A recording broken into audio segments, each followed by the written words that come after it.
Seorang warga bernama Moh Zaini, 52, di Dusun Kendal, Desa Blumbungan, Kecamatan Larangan, Kabupaten Pamekasan, Jawa Timur, viral di media sosial lantaran aksi nyelenehnya yang ingin berkeliling desa dengan cara naik keranda.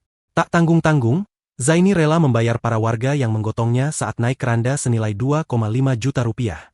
Bahkan dirinya turut dibalut kain kafan saat menaiki keranda tersebut.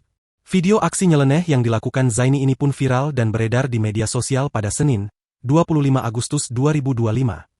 Dikutip dari Kompas.com, Zaini dikabarkan ingin merasakan naik keranda yang biasa dipakai untuk menandu jenazah.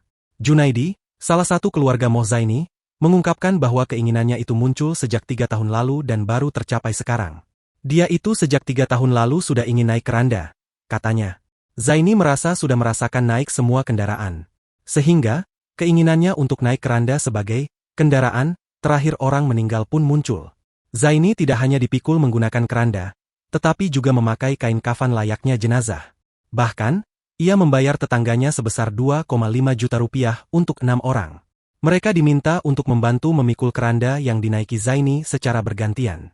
Zaini dipikul dari arah rumahnya keluar ke jalan sekitar 2 km. Sehingga pulang pergi sejauh 4 km naik keranda, ucap Junaidi.